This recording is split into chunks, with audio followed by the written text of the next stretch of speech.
Welcome to Now Serving a Site of Therapy, a client's introductory guide into the therapeutic world. Be sure to follow, subscribe, and comment on YouTube, Spotify, and Apple Podcasts.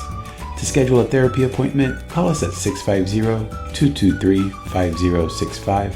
For more information on this and other related topics, check out our blog at isotherapy.com, where you can also contact us through our website. I'm your host, Dalton Huckabee, a licensed marriage and family therapist, and I'm grateful you've joined me. Yeah. All right, so welcome to this week's episode of Now Serving a Site of Therapy, a client's introductory guide into the therapeutic world. Today, we are joined by Jessica Gonzalez, who is a trauma-informed, bilingual, licensed marriage and family therapist in the state of California. She views therapy as a collaborative space for self-exploration and healing, and is passionate about supporting trauma survivors from diverse backgrounds. Jessica draws from evidence-based approaches, including CBT, trauma-focused CBT, cognitive processing therapy, narrative exposure therapy, and prolonged exposure therapy. In today's episode, we'll explore how current political climate impacts the mental health of individuals, especially those with prior experience of trauma and PTSD. Welcome to the podcast, Jessica. It's nice to have you. Thank you, Dalton. Yeah, it's nice to be here too. So it sounds like you have a lot of extensive work working with clients in this space around supporting trauma survivors. Did that just happen to fall in your lap, or was that like a specific interest that you had that like, I want to focus on this? Yeah.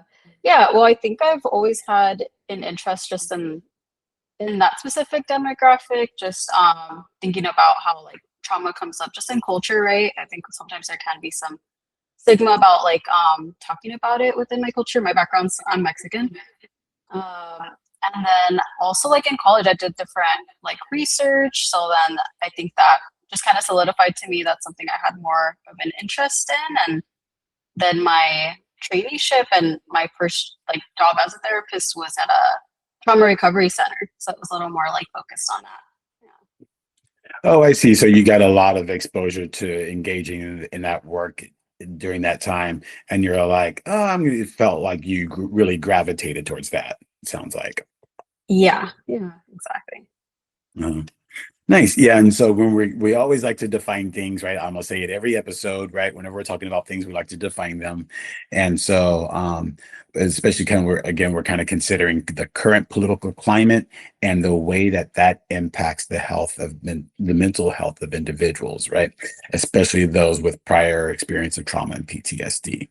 And so when we think about that, right, we can think about how PTSD really lives in the central nervous system, right? And so if we're not addressing the central nervous system, then we're not really addressing kind of this PTSD symptoms that the client might be just walking around with, right? Not even realizing like, Yeah. hey, I'm kind of like carrying this around with me. I don't know why I always think about a big Santa sack, right? But it's like I'm always carrying Yeah. around this big sack of stuff around, and it's like, can I go through the bag and kind of figure out like how to address some of those? First of all, I'd be able to identify what might be coming up. Yes. Yeah, exactly. Yeah, I think that it's something that I think during this climate, because I think it's very common for people to experience at least one traumatic experience in our lives. Doesn't mean that we're automatically going to have post-traumatic stress disorder, but we might still feel maybe like some stressors, right, as a result of that event. And I think when we combine that with like the current political climate, which can be feel pretty heavy for a lot of people right now, I think it's good sometimes to like just identify that, right, of like how that's like coming up for us in the moment. Yeah, and you're talking about like things that are getting activated, right? So whatever is coming up, Mhm. right? We always like to think about kind of like, can we meet ourselves where we're at, right? So whatever might be coming up for us, right? Can we meet that, right? Can we greet that, right? Some of this stuff might be so painful that it's hard to process, right? And so some Mhm. tendencies might be to like avoid, or you know what I Mhm. mean, or Yeah. that doesn't address it. And so what can happen is that these are parts of us that are always that they're there, right? Sometimes they're dormant, right? When we think about from this IFS lens, right? Sometimes these Yeah. parts of us are dormant, but sometimes they get activated by an activating event, by a stressing event. And so I always kind of like to think of, well, whatever is coming up, am I able to tend to it? And if not, what are the barriers that prevent me from being able to tend to it? Yes. Yeah, exactly. Yeah, and I think avoidance is pretty common like coping strategy that we use that maybe in the moment maybe it can be helpful, but when we continue to use it, then maybe at times we can notice that maybe we're not engaging in things that we would like to engage in, for example, right? So there can be some cost to using that type of coping strategy. Yeah. Exactly, right. And we don't like you to that point, right? We don't want to get rid of it completely because, like you say, Mhm. it serves a purpose, right? But to Yeah. the point where it starts becoming a detriment, that's where we want to start looking at it. Yes. Yeah, exactly. Yeah, like for example, I think with like when we talk about like with PTSD, right? And depression, isolation can be a pretty common like symptom that we can see come up. And sometimes that's, just in our day-to-day life, maybe we're feeling a little overwhelmed and we're feeling like, okay, maybe I need some me time, right? But just want to be watchful, right? Of like noticing like, okay, when is it becoming more like isolation where I'm noticing I'm like seeking out like support less, or like maybe I'm like spending less time with like loved ones, like things like that. Yeah, and those signs can be so sneaky that we might not even recognize them, right? That's why that's those support systems come into place, like maybe a good friend or a family member, right? Or a therapist might be able to kind of point things out to us if we don't already realize what's going on. But to the point that they are aware, right? Then it's about like, how can we provide that support to and sometimes it's tough, right? Sometimes we just kind of live with these really strong feelings, especially like you say, in today's political climate, right? The different things come up from different people, and we could be talking about in today's political climate, things being as an activated stressor, right? Or there are plenty of opportunities to have activating events serve as stressors. Let's just say that, right? And so, Yes. just in this case of our discussion, we're talking about the political climate and especially how things are really highly polarized, right? It seems like more so now than ever, right? It's kind of separating Hmm. friends and family, right? And then Yes. and it's all over the news too, right? So if we are kind of like constantly spending a lot of time like doom scrolling or whatnot, or have the news on 24/7, then all of that can contribute to this feeling of being unsafe. And so I was kind of curious, what's been kind of in your work with clients, what have you seen come up around this kind of political climate fatigue, this high polarization and media consumption? Yeah. Yeah. I mean, I think it's something like that I have noticed a lot more of my clients just like reporting feeling more anxious, right? Feeling more like worried, maybe either for themselves or for like loved ones as well.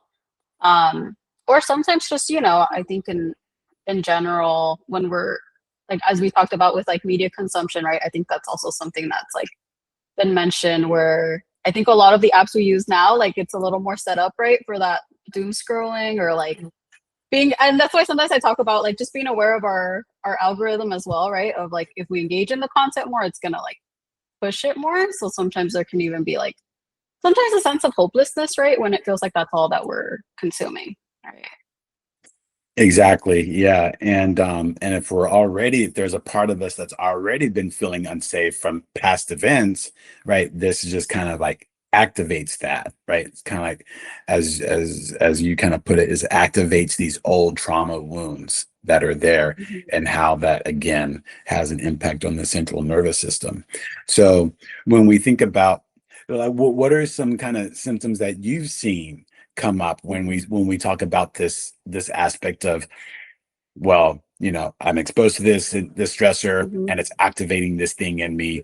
What are some symptoms that you've seen as far as the activation piece? Yeah. I mean, I think some big ones when we think about just like trauma symptoms or PTSD symptoms in general are like, there can be like more of a fear response, right? We notice like people can feel maybe more like nervous stepping out, on alert. Like hypervigilance is usually how we describe it, right? So we're really like looking around. maybe there can also be, I know we mentioned like avoidance before too. I think that can also be a common like symptom that can come up. It can be like avoidance of maybe going out as much. Like a lot of people can feel like, oh, okay, like I want to stay like inside just because I feel safer there.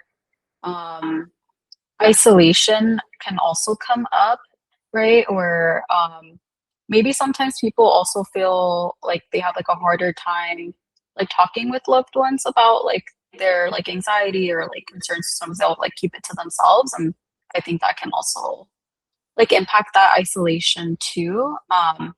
But yeah, I think a lot of the symptoms in general kind of like can mimic PTSD. But I guess what we're when we talk about post-traumatic stress disorder, a lot of times it's like we're responding to maybe a stressor that's no longer there, but we're still having those lingering effects, right? Because we're still trying to keep ourselves safe. So I think that's where it's a little different, right? In this current environment, because for a lot of people, like they can feel like, no, there is these active things that like are making me feel like concerned for my safety or loved one's safety. And even when we talk about post-traumatic stress disorder, that's also something, right? Where sometimes it's not necessarily something that happened to us. We can also like have PTSD from something that we heard happen to like a loved one or something we were like exposed to. Yeah, that we observed, yeah, or that we witnessed. Hmm. Hmm. Yes, exactly. And when you were talking about how like one of the kind of responses you were talking, you mentioned earlier, you mentioned fear, right? That made me think about what is it, the fight or flight, Freeze. Yeah. freeze or fawn, Yes. right? Yeah, so Hmm. those that's four different ones. And so um again, they can all serve their own individual purposes of why, Hmm. why that might be Yes. our go-to for us. Yes. Yeah, exactly. And I think it's nice to like name all of them just because I think sometimes there is can be some stigma. I think a lot of times when I've worked with like trauma survivors where I think initially we feel like, oh, maybe my response should have been like fight. Like sometimes people feel like, oh, why didn't I do something in that moment? But I think it's good to talk about like how there are those different responses, right? And sometimes people like do freeze, and that's a very normal thing, and and your body just taking over, just trying to keep yourself safe, right, in that moment.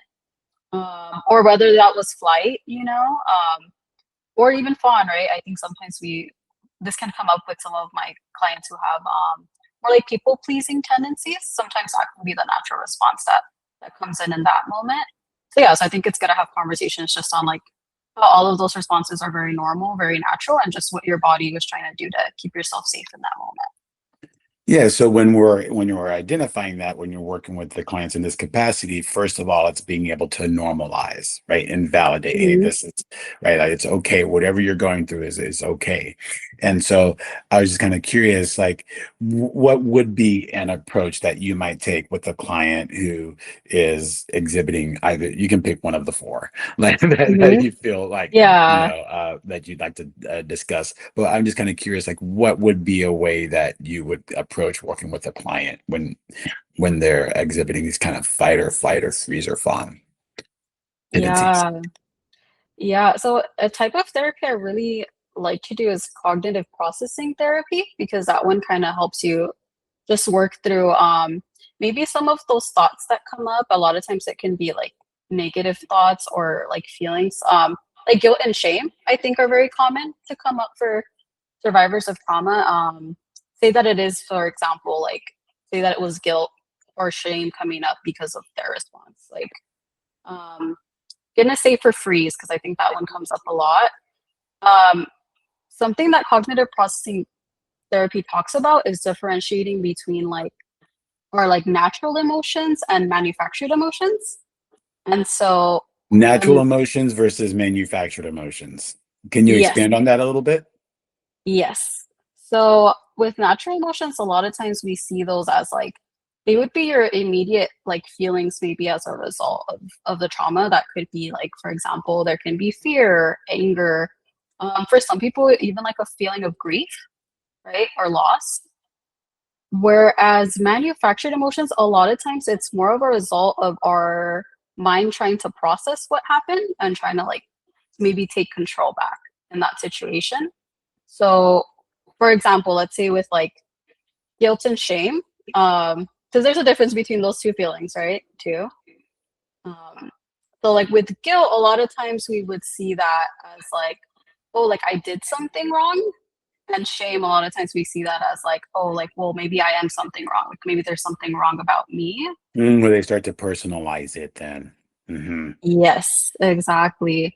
Yeah. So then when we break it down that way and we really analyze the situation, then it's like, well, no, like I didn't deserve for this to happen to me, right? So maybe that like shame isn't mine. Like maybe that's not something I'm supposed to be carrying. And maybe this is a manufactured emotion, right? That like came up as a result of me trying to understand what happened so that it won't happen again. Like a lot of times that's where that coping strategy comes from and why that feeling can come up, right? I see. I see. Yeah, and I have to kind of like emphasize this aspect of guilt. So, I had a prior Right. supervisor mention that if you look up the word guilt in the Mm-hmm. dictionary, it says with intent to harm. Mm-hmm. And so oftentimes people might be saying, "Oh, I feel guilty. I feel guilty." It's like, well, was their intent to harm? No. Yes. Okay, well, then maybe we need to put that word back in the dictionary and choose a different one. Yes.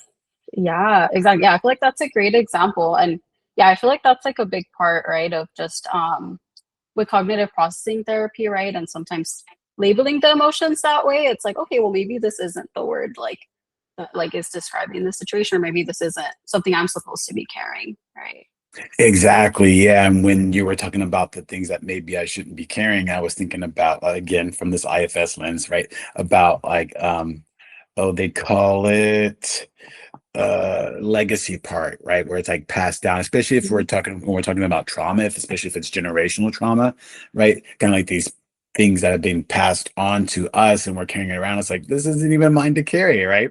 But again, Yeah, that's why I always think about the Santa Claus sack. Like I've been carrying it around for a long time, right? But then till we yeah, stop and kind of go through the bag and identify, like you said, we identify what's going on. It's like, oh yeah, maybe I don't need to be carrying this around.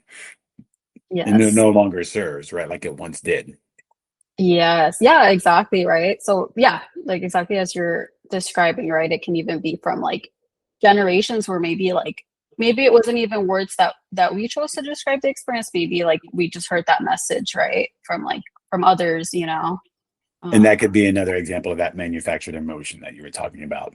yes, exactly. Yeah. So it's just kind of really trying to like differentiate, right? Like, okay, what is this? What are these natural emotions and which ones were maybe created as a result, maybe either of my environment or me just trying to understand this experience better. Right. Hmm. Yeah, so kind of sounds like some emotional regulation pieces, right? When we're working around these feelings of being safe and these kind of feeling activated. Um, and I just kind of like really, I feel like I would be amiss if I didn't actually just pause and just honor for a moment the very real experiences that people are having during these trying times. And if you are faced with fear or isolation or anxiety or activated trauma responses, right? Like to know that there is support, right? That people don't have to do things alone. And um and I just wanted to really kind of honor Mhm. that piece, right? And when you think about kind of the political climate these days and how that might be impacting people with prior trauma or PTSD symptoms, what are some things that you find important to acknowledge? Yeah. I mean, I think just even thinking about like post traumatic stress, right? It's like I wouldn't label this as post traumatic stress because it's like a real active stressor, that's like impacting people's lives. And I know something that like, even when I worked at like the past at the trauma recovery center, something we like highlighted is like a lot of these treatments were made maybe with the idea of like, okay, maybe there's only one thing that like a person's experiencing in their life, and like we're kind of working to regulate right after this event. But there, for a lot of people, they can experience, right, like multiple stressors or like just different types of trauma in their life. And so I want to acknowledge that too, right? That like PTSD can be very complex and and yeah, just honoring the experience that like perhaps like there still are like active like people sometimes still feel fear because maybe there are different things that they're like witnessing in their day-to-day life, whether that's like violence, or maybe they're like hearing of things that like happen to loved ones that they're like worried for, like just different things like that. I think I just want to like acknowledge. Yeah, and something I've heard too is kind of, especially when we think about these kind of the fears that are coming up, like people are actually carrying around their passports with them now, right? To Mhm. show that their true identity, right? And or their to show their identity. And then um also kind of like you get like kids at schools like being Mhm. bullied, like, oh, I'm gonna call ICE on you, right? Like, Yeah. so these are like very real threats that people are experiencing these days. Um, and so um, I guess when we think about the impact on their mental health when they experience these things, what would you how would you speak to that? Yeah. Well, I mean, I think right now I think it is definitely just like a difficult time, right? Just processing everything that we're maybe people either are seeing happening like in their neighborhoods or maybe are seeing like media, the news. But yeah, I think it's hard because I feel like obviously there's no real solutions, right, for like what's happening, and I wish that there were. But I think right now I think I do talk about the circles of influence a lot of time with my clients is like just seeing like okay, what is within my control. A lot of times that's more like our personal self-care, like maybe checking in on loved ones, like supporting them. And then also noticing maybe what's our circle of influence, right? Because sometimes it's hard because of course like we can't really control other people's like views, but they can still very much impact us, right? I think especially when it's like something like hate. Um, so like thinking about that, right, too, of like, okay, like maybe I just maybe leaning in more to like communities where like you do feel like supported and like celebrated, for example. And then what's in our outer circle, right? So that's like the circle of concern. Like sometimes there are things that are out of our control. And sometimes we can get maybe spend a lot of time we can spend a lot of time sometimes maybe worrying about those things that are outside of our control. So that's where maybe we want to like focus a little bit more on like, okay, what is in my control in this moment, just to help ourselves regulate too, right? Hmm. Yeah, I like this aspect of the circles of influence that you mentioned because in an environment where we feel super powerless, right? Mm-hmm. What are some things that we do have power over? And so that helps us kind of get some of our own agency and autonomy back again in an environment that just seems so unpredictable and unsafe. Yes. Yeah, exactly. And I think even when we think about like trauma and like just just big stressors in our lives, power and control can be like a big thing, right? Because it's like I think sometimes we find safety when we feel like, oh, I have power, I have control over the situation. So just acknowledging that, right, too, is that can also impact safety is like when we're feeling like there are so many things outside of our control. And to your point, like if we're doom scrolling, we can see how Hmm. that was one thing that we said might contribute to this sense of being of feeling unsafe, right? So maybe can I Hmm. minimize my exposure to Hmm. media, right? Or like you said, can I change the algorithm, right? Yeah. Or things like this so that we're not kind of like getting it because it's a lot of it's the same message just put in a different way. Yeah. It's like, you know what I mean? So it's Yeah. like we don't need to hear more of this. Yeah. Yeah, I exactly. think people are aware, that there's definitely a heightened awareness of what's going on. And yet sometimes that heightened awareness can be too heightened or too much. Yes. Yes, exactly. Yeah, I mean, I know a suggestion I've even heard about has been like, because a lot of us, we still want to be informed, and I want to like honor that too. But like sometimes people say like, okay, well maybe we switch a little bit more to like reading about the news versus like actively like watching like visuals, because I think that can be very activating, and maybe we're still carrying that with us, right, for the rest of our day too. Exactly, especially because there is no viewer discretion warning on a lot of these Yeah. videos that are putting out there. Yes. Yeah, exactly. So I think something to try, right? If like someone is feeling like, okay, I'm noticing myself getting very activated after I'm scrolling and I'm watching a lot of this content too. Thanks for tuning in this week. Be sure to check out our episode next week as we continue our discussion with Jessica on the impact of political climate on mental health as we explore self-care, sleep hygiene, and living by values.